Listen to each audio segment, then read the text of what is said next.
Hola, mis estimados videoyentes. Hoy es 16 de diciembre, ya tenía un rato de no venir a grabar. Y es que también le he estado dando vuelta a muchas cosas. Vueltas aquí en mi pensamiento, en mi cerebro, incluso en mi sentir, ¿no?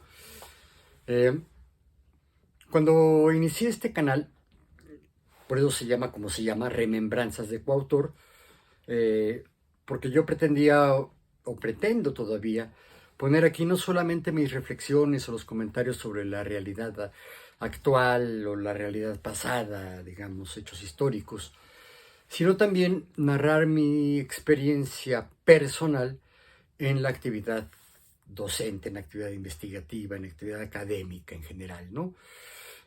Recuerden que yo fui durante prácticamente toda mi vida laboral maestro de educación superior, tanto en las licenciaturas universitarias como en las escuelas normales, donde se estudia la licenciatura en educación especial, educación primaria, educación secundaria, etcétera, etcétera, que fueron básicamente en las tres que me desenvolví. Eh, y también, pues, mi experiencia como estudiante muy aventajado, eh, muy bien trabajado, ¿no?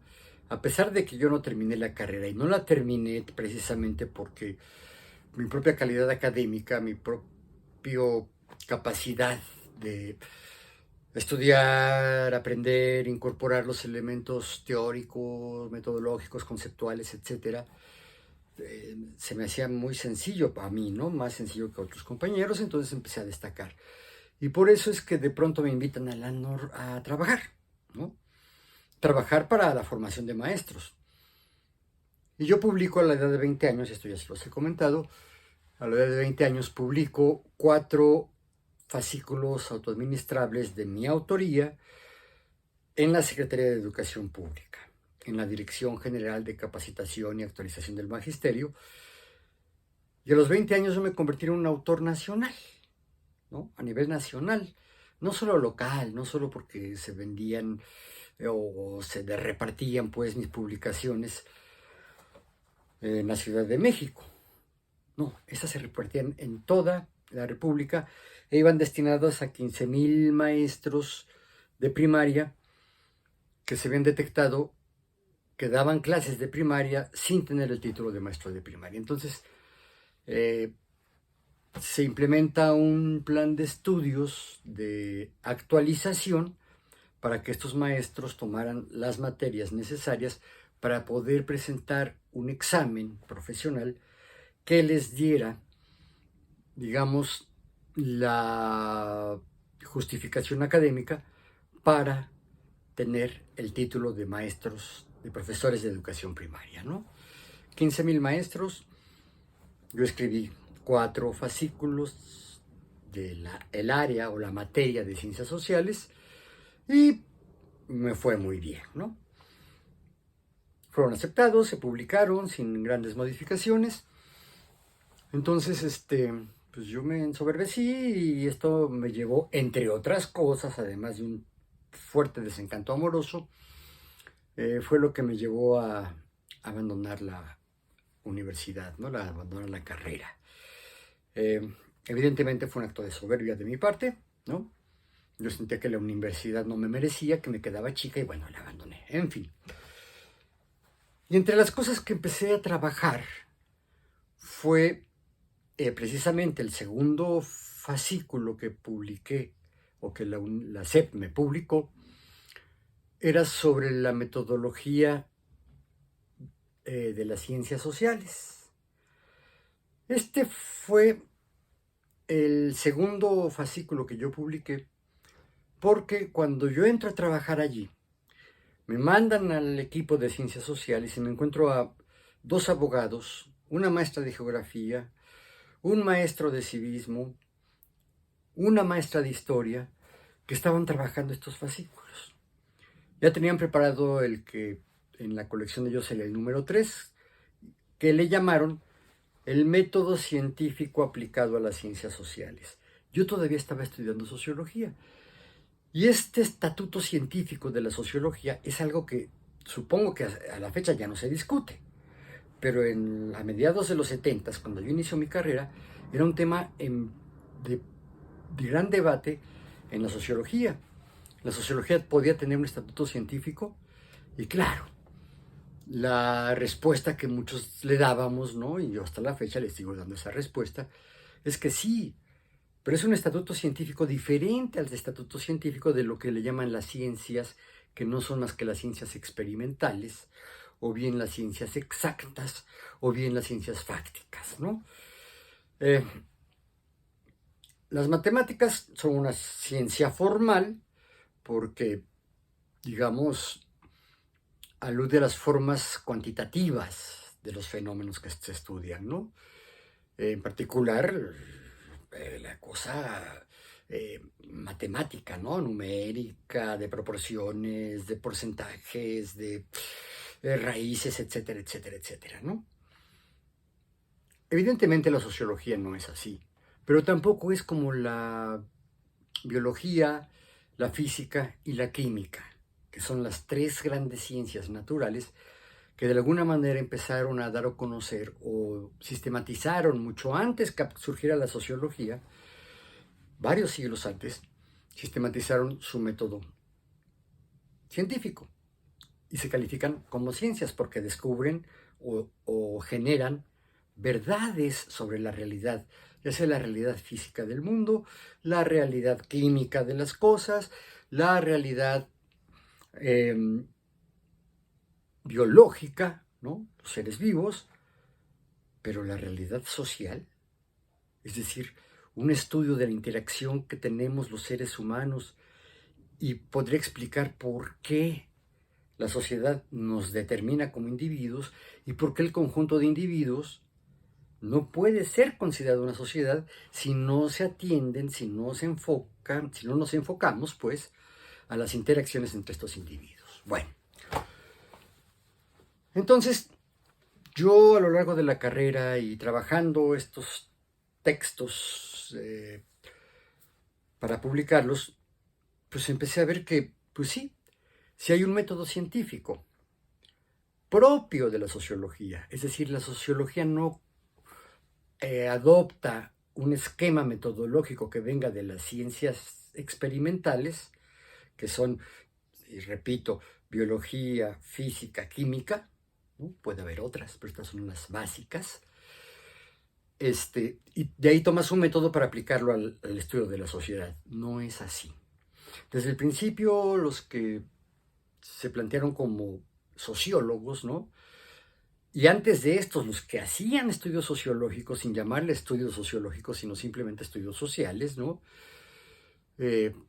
Recuerden que la sociología como tal se funda por Augusto Comte, pero Augusto Comte no estaba inventando las cosas de la nada. Él se había basado, por ejemplo, en la obra de filósofos, de economistas, de la primera mitad del siglo XIX y del finales del siglo XVIII, que ya habían hecho estudios sociales, ¿no? Entonces le dice, bueno, pues fundemos una nueva ciencia, sociología. Si no mal recuerdo, socios es un término que viene del griego y que significa liga, interacción, es decir, vínculo, ¿no? Y logía, que es latín, que es estudio. Entonces, Comte hizo esa barbaridad, ¿no? De combinar una etimología griega con una etimología latina, ¿no? Y fundó la sociología. Pero gustaron, vaya, a la comunidad intelectual le gustó la propuesta, ¿no? Y a pesar de que Comte sí hizo sus propuestas, digamos, teóricas y metodológicas, conceptuales sobre todo, pronto tuvo contrapartes, ¿no? Que decían que los planteamientos de Comte no eran precisamente los verdaderos, ¿no? Que había otras interpretaciones más acertadas y por lo tanto más científicas que el propio Comte hizo, ¿no? Comte también se afilia a la corriente filosófica del positivismo y califica a su ciencia, a la ciencia que él estaba proponiendo, como una ciencia social, ¿no? y que tenía como propósito estudiar la estructura social. Después vinieron los que decían, no, la estructura es producto de su dinámica, es decir, la sociedad actual, como la podemos estudiar, digamos, congelada en el tiempo, ¿no? Tal como es ahorita, pues evidentemente es producto de los siglos, tal vez milenios, ¿no? De desarrollo de la sociedad humana. Es decir, del ser humano que vive y se desarrolla en grupos, ¿sí? Pueden ser grupos pequeños como una familia, un clan familiar, un clan, una tribu, una aldea, un pueblo, una ciudad, un país, un estado-nación o una sociedad global, ¿no? En fin, no, esto no es de sociología, nada más es para explicarles que cuáles fueron los motivos profundos por los cuales yo rechacé el título de ese tercer fascículo que yo quería corregir, ¿no? Cuando yo llego ya tenían este equipo que les acabo de mencionar, de los maestros de secundaria y abogados, habían hecho para los maestros, ¿no? Ese título era, repito, el método científico aplicado a las ciencias sociales. Entonces dije, no, para entrarle a esto tenemos que ver un poco de epistemología primero, ¿no? Es decir, el estudio del conocimiento verdadero, o equivale a decir del estudio del conocimiento científico. Episteme significa verdad, y epistemología, pues es el estudio de cómo se llega a la verdad, ¿no? Entonces, aplicado a la sociología, a las ciencias sociales, la sociedad cambia muy rápidamente. Los fenómenos naturales no, los fenómenos físicos no, los fenómenos biológicos tampoco, ¿no? Pero la sociedad cambia muy rápidamente. Es la historia, pues, ¿no?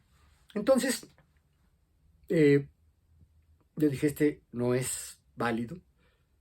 Yo propongo que se elabore otro fascículo diferente al que los maestros tienen y que se llame Metodología de las Ciencias Sociales, ¿no?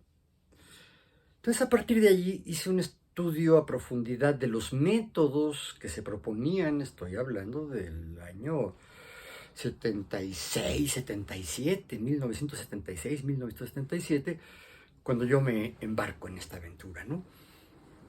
Entonces, estudio, híjole, todo lo que estuvo a mi alcance, leo todos los libros, manuales, artículos, ¿no? Que trataban este tema, estaba muy en boga, entonces yo leí muchísimo, ¿no? Y entonces me di cuenta que para los maestros no era tan sencillo adentrarse en las complejidades de los métodos sociológicos, ¿sí?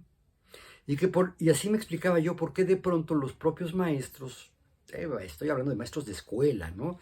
Maestros de escuela de nivel básico, de preescolar, de primaria, de secundaria. Les costaba mucho trabajo abordar este asunto metodológico. Y inspirado en un texto sociológico que se llama La imaginación sociológica de Wright Mills, se los recomiendo mucho, para mi gusto es la mejor introducción de la sociología que se ha escrito hasta la fecha, hablaba de artesanía intelectual. Tiene un capítulo dedicado a la artesanía intelectual, donde dice, es que el trabajador de las ciencias sociales trabaja como un artesano, trabaja fundamentalmente solo, no cuenta con grandes equipos de trabajo y cuenta con muy pocas herramientas tecnológicas. Y su trabajo siempre tiene, el trabajo del sociólogo, del científico social, siempre tiene la marca del autor. Es decir, hay una expresión personal en lo que se dice, en lo que se expone, en lo que se escribe, en lo que se explica, ¿no? Aquí está el fenómeno de la subjetividad y la objetividad. El asunto es que ya desde los clásicos de la sociología, no el clásico Comte, sino ya los clásicos, digamos, Marx y Engels, el materialismo histórico, y otras vertientes reconocen la importancia de hacer explícita la subjetividad que se tiene para que el lector, para que el auditorio tengan claro que es una versión de las muchas que se pueden escribir, de las que se pueden pronunciar acerca de los conocimientos sobre la sociedad, ¿no? Entonces, por eso es que yo no dije el método científico aplicado, no, simplemente dije la metodología, ya en el término logía, ya estoy haciendo alusión al estudio científico. ¿Por qué? Porque logos es al mismo tiempo pensamiento, significa pensamiento, pero también significa palabra. Ajá. Habla o escritura. Entonces, pues ahí está claro que la palabra logía también hace referencia a la ciencia, es decir, a la producción y distribución de conocimientos. Logía significa eso. Producción, distribución de conocimientos o simplemente ciencia. La antropología es la ciencia del antropos, es decir, la ciencia del hombre. Hombre con mayúscula, entendiendo que aquí se ubican todos los géneros, todas las preferencias sexuales, ¿no? Es decir, hace alusión al ser humano, ¿no? También tengan en cuenta que el término hombre durante milenios se usó para aludir a la especie humana, pero en el castellano, de alguna manera, también se alude nada más al sexo masculino o al género masculino, ¿no? Entonces hoy, claro, por las justificadas demandas feministas, se habla de que la sociedad humana está integrada por mujeres y hombres, en ese orden.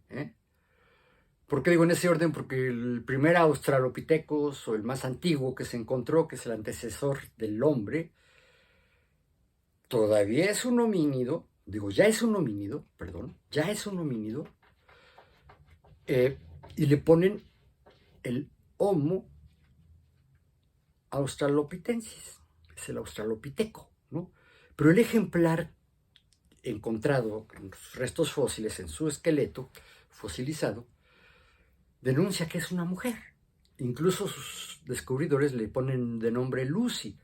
Eran Richard Leakey y su esposa, Margaret Leakey, si no mal recuerdo, quienes hacen este descubrimiento y lo datan con 2 millones de años. Hace 2 millones de años, pues, existió lo que sería el más antiguo precursor evolutivo del ser humano. Y le llamaron, no era todavía el Homo sapiens, es el australopiteco, así le llamaron a Lucy, pero cuando descubren su esqueleto, estaban oyendo en una grabadorcita a los Beatles y sonaba la canción Lucy in the Sky with Diamonds, Lucy en el cielo de diamantes. Y es eso lo que los lleva a llamarle Lucy a ese australopiteco, que es, insisto, el más lejano antecedente evolutivo del ser humano. El primer ser que ya no es chango, que ya no es mono, que ya no es simio. Ya vive en sociedad, ya tiene una cavidad craneana considerable, más o menos de 600 centímetros cúbicos. Los humanos actuales tenemos 1200, 1500 o más centímetros cúbicos en el cerebro, ¿no? Nuestro cerebro se ha desarrollado muchísimo, ¿no? No solo en tamaño, sino también en la cualidad, ¿no? Desarrollamos el lóbulo frontal y aquí están ubicadas las funciones neurológicas de nivel superior que nos caracterizan como seres humanos. Por eso les digo, Lucy era una hembra de australopiteco. Ya hablando del Homo sapiens sapiens, es decir, ya nosotros, los seres humanos contemporáneos, los últimos estudios que he consultado hablan ya de una antigüedad de 200.000 años, es decir, hace 200.000 años vivió un ser igualito a nosotros, igualito en la esencia, ¿no? en su estructura orgánica, en su capacidad social y en su estructura psíquica. Ajá. Y su dinámica psíquica. Es decir, es el Homo sapiens sapiens. ¿Por qué le llaman Homo sapiens sapiens? Doble sapiens. Porque no solo piensa, no solo sabe, sino sabe que sabe, piensa que piensa. Es decir, tiene un pensamiento reflexivo que se refleja a sí mismo y también refleja la realidad que se va conociendo, ¿no? Todo lo que ha hecho el ser humano, lo bueno y lo peor, o sea, lo bueno y lo malo, y lo más malo, ¿no? Tiene que ver con esa capacidad humana. Uh-huh. No solo de conocer, sino también de hacer, ¿no? Y claro, no hay ser humano, no es posible concebir un ser humano fuera del ámbito social. Nos conforma el medio social, aprendemos a caminar por imitación, comemos la dieta que impera en nuestro medio social, en nuestra cultura, en nuestro país, hablamos el idioma que hablaban nuestros padres, la famosa lengua materna, ¿no? Es decir, nos ponemos de pie y caminamos por imitación a los adultos cuando somos bebés, ¿no? Y claro, desde pequeñitos ya empezamos a usar que pañales, que la chambrita, que la camita, que la cunita, ¿no? O la hamaca, ¿no? Y la interacción madre-hijo, ¿no? Que es una interacción social que tiene el crío humano, es un vínculo muy profundo, mucho más complejo que el vínculo que tienen madre e hijo de otros mamíferos, ¿no? Piensen en lo que quieran, en los primates, en los simios, en los monos, en los cánidos, en los osos, etcétera, etcétera, etcétera, ¿no? En los mamíferos, que se llaman mamíferos porque maman de la mama de su madre, ¿sí? También de ahí viene el término mamá, porque es la que da de mamar a sus hijos. Pero se desencadenan tantos vínculos amorosos, de dependencia, de necesidad entre madre e hijo, y luego se extienden al padre, ¿no? O muy pronto se extienden al padre, pero somos seres sociales, pues, ¿no? Nadie escogió el nombre que le tocó, nadie escogió el idioma que le tocó, nadie escogió la situación social, socioeconómica en la que vive o en la que nació, ¿sí? Nadie le eligió. O sea, no es una opción individual, es resultado de la influencia de otros individuos humanos que son tal cual por los grupos a los que se pertenece. Incluso la gestación biológica de un ser humano es producto de una relación social. No es el macho que copula con una hembra que entra en brama. No. Aquí intervienen cosas como el amor, como el erotismo, como la sexualidad, ¿no? Piensen en lo que quieran, piensen en sus primeros escarceos, ¿no? ¡Qué problemón! Tienes ganas, pero ay, tienes un conjunto ya de consideraciones sociales, pensamientos, sentimientos, emociones, que hacen que esto sea complicado, ¿no? Y que por supuesto, pues no respondemos a la brama, digamos, ¿no? Al ciclo menstrual de la madre, ¿sí? Tampoco las mujeres, la hembra humana, necesita estar en cierto periodo de su ciclo ovulatorio, de su periodo menstrual, digamos, como para sentir una necesidad sexual, ¿no? Y claro, son unas cuantas especies animales de mamíferos en donde la hembra humana puede tener orgasmos. Se sabe, por supuesto, del ser humano, ¿no? De la mujer. La mujer tiene orgasmos. Ojalá todas los tuvieran, ¿no? Y se sabe también que la delfina también tiene orgasmos. No sé qué digan los zoólogos, pero de ahí en fuera creo que ninguna otra hembra humana tiene este orgasmo, es decir, el placer por la actividad sexual. Uh-huh. Más que cuando entra en Brahma. Cuando entra en Brahma, sí, desprende feromonas, los machos se alborotan, pelean unos con otros o hasta se matan para poder copular con la hembra que está en Brahma, ¿no? Y eso facilita la procreación. En el ser humano es mucho más complicado. Intervienen mucho más los elementos sociales, porque estamos inmersos en la sociedad, que lo que sucede con cualquier especie zoológica que no sean los seres humanos, ¿no? Con esto quiero decir, con todo esto, que el estudio de la sociedad es complicado. No tiene las complicaciones ni de la física, ni de la química, ni de la matemática. Tiene otras complicaciones, ¿no? Y tal vez la más importante es que al mismo tiempo, si estudiamos a la sociedad, al mismo tiempo nos estamos estudiando a nosotros mismos. Ajá. Si estudiamos a la sociedad, es inevitable tener que atender a las agrupaciones, a las diferentes agrupaciones sociales que constituyen los seres humanos. Llámenles clases sociales, estratos socioeconómicos, grupos profesionales, nacionalidades, ¿sí? Y es inevitable tener apegos o filias emocionales, lo estoy marcando acá para enfatizar, que son emociones, que son cosas sentimentales, ¿no? Y quiérase que no, esto mete un sesgo en nuestros estudios, ¿no? Y de ahí la importancia del método propio de las ciencias sociales, propio de la sociología, ¿no? Bueno, todo esto lo trabajé, lo escribí, lo discutí mucho.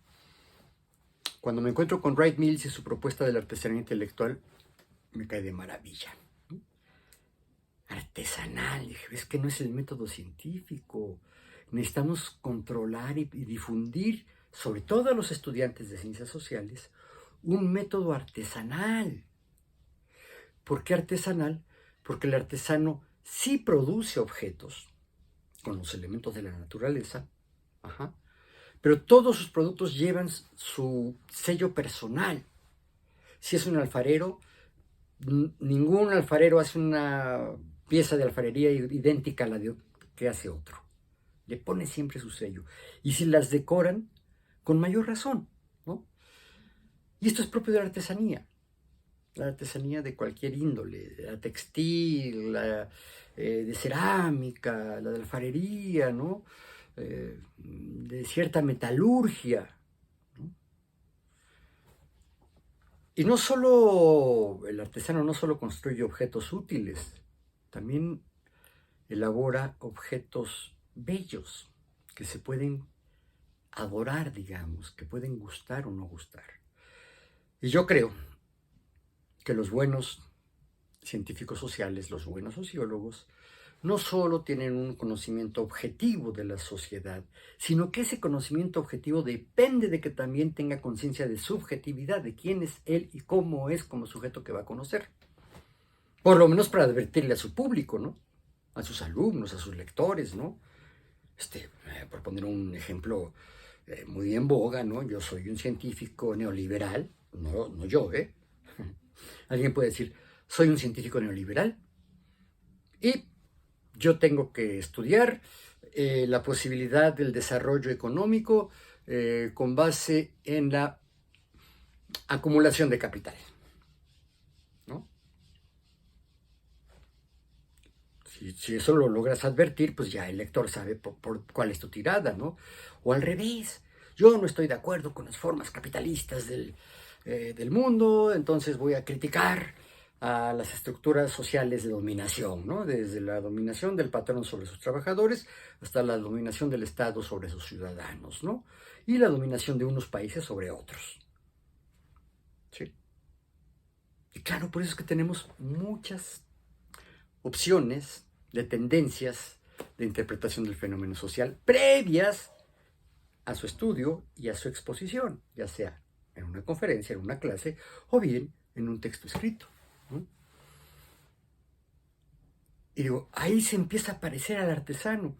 Y cuando me refiero a estudiantes universitarios, con mayor razón su trabajo es artesanal, porque generalmente el estudiante universitario trabaja en pequeños equipos o individualmente con muy poca dotación de instrumentos tecnológicos, y todos sus estudios, todas las, voy a decir, exposiciones, no me refiero solo a la exposición oral, como la que estoy haciendo aquí, también la exposición escrita, ¿no?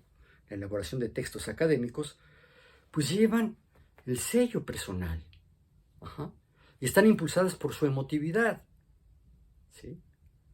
Entonces aquí es una conjugación, me parece a mí muy rica, y si la sabemos manejar es muy afortunada, de los elementos emotivos, de los elementos subjetivos con los elementos racionales o cognitivos, ¿no? Y con muy poco, insisto, apoyo de elementos tecnológicos. Ahora, a pesar de que la tecnología se ha desarrollado muchísimo, la tecnología de las ciencias de la informática y la comunicación, que podemos tener en un celular mucha más información de la que contiene cualquier biblioteca, por ejemplo, ¿no? Bueno, pues aún así, el estudiante no tiene servicio a una telefonía satelital, no tiene acceso a un servicio de telefonía digital, satelital, ¿no? Si acaso llegamos a los teléfonos celulares, a los móviles, ¿no? Nuestras computadoras son computadoras buenas, poderosas, ¿no? Pero nada que ver con las grandes computadoras que tiene, que les digo yo, la NASA o un instituto de investigaciones nucleares, ¿no? Entonces, claro, nuestra capacidad de aprendizaje, nuestra capacidad expresiva está limitada porque tenemos acceso como estudiantes a recursos muy pobres en comparación con lo que tienen los grandes centros científicos. ¿Sí? Bueno.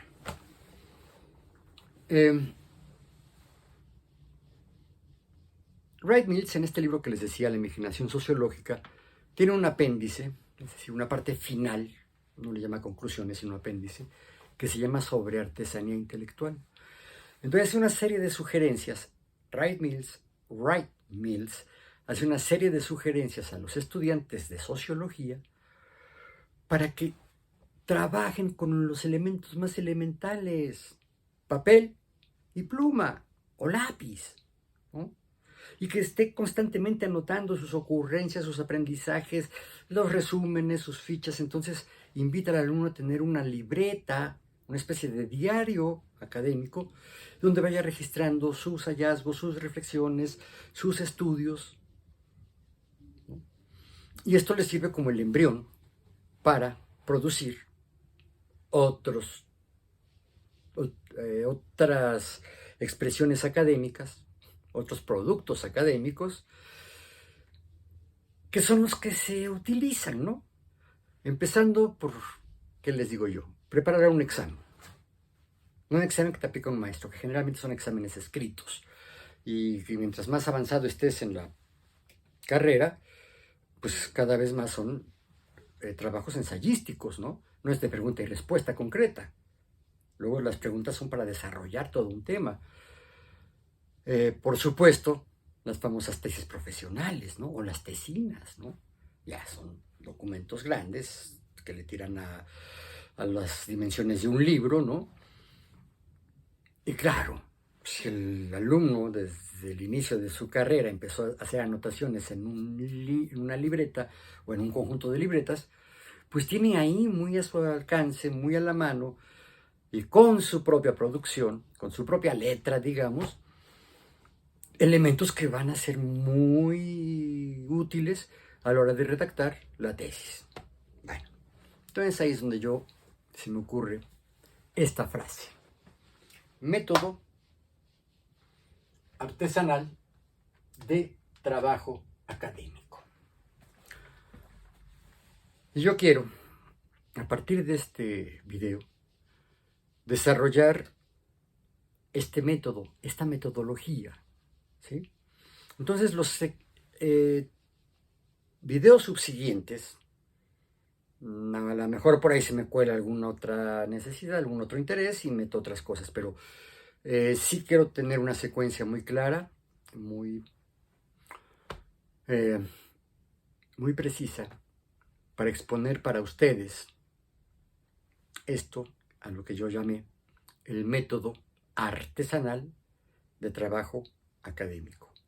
Es una propuesta metodológica que yo empecé a hacer, híjole, desde que di mis primeras clases de redacción e investigación documental, pues ya por el año de 1978-79, en la entonces Escuela Nacional de Estudios Profesionales de Acatlán. Pues yo espero que, vaya, ¿qué espero? Ahorita les digo que espero. Algo más, ¿no? De los antecedentes. Sí inicié este canal con remembranzas de coautor para exponer las cosas que más aprecio en mis recuerdos, ¿no? Pero me oriento mucho a la cuestión académica porque fui maestro casi toda mi vida, ¿no? Maestro de nivel superior y de nivel medio superior. Por supuesto de categorías sociales. También fui investigador educativo en escuelas normales, ¿no? Entonces, pues son mis remembranzas también eso. Pero sobre todo, las construcciones académicas que son de mi invención. Y esta es tal vez la más lograda, tal vez.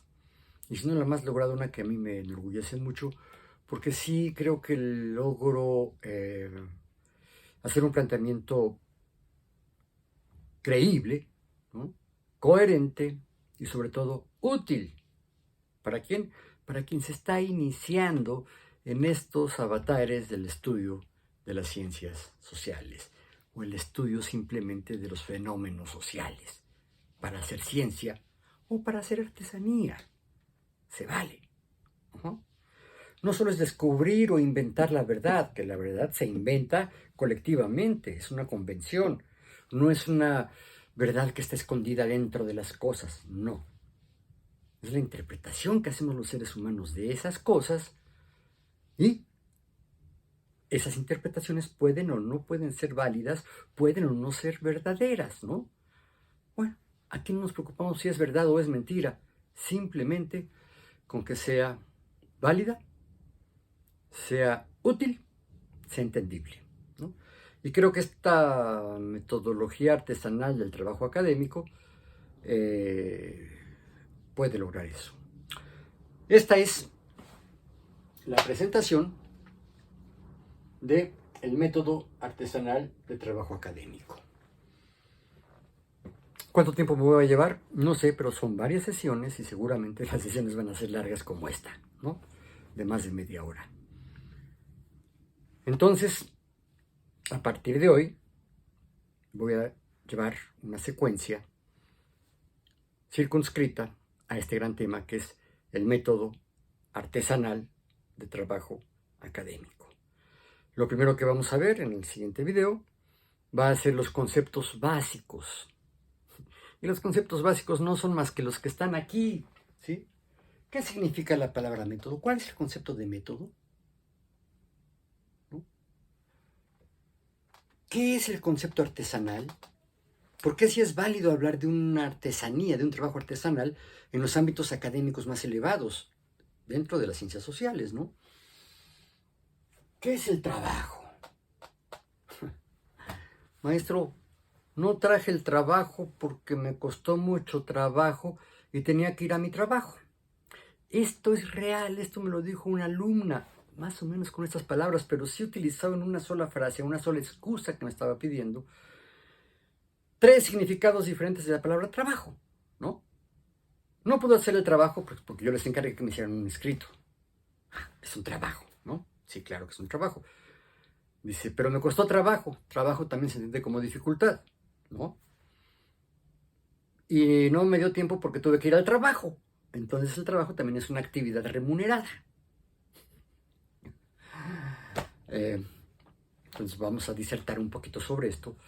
¿Qué es el trabajo? ¿Y qué es lo académico? También ya les he platicado en otros videos qué es lo académico.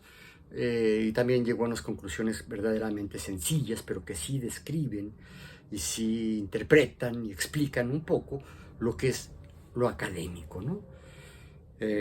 Y por ahí voy a hablar también de algunas técnicas algunas que yo inventé o otras que simplemente utilicé para poder hacer estos hallazgos, estos descubrimientos, estas propuestas en todo caso, ¿no?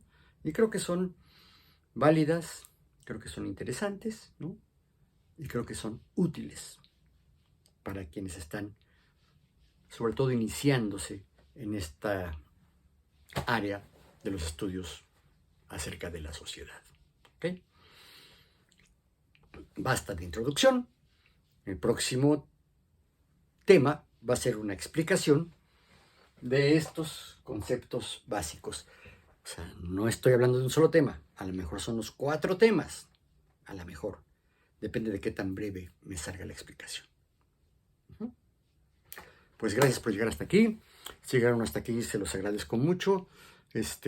Como siempre, la petición que hacemos todos los youtuberos, póngale un like, suscríbanse a mi canal, compartan este video si creen que es útil o si creen que es una porquería, ¿no? Igual pónganlo a consideración de sus amigos en las redes sociales. Gracias. Como siempre, espero que nos veamos pronto.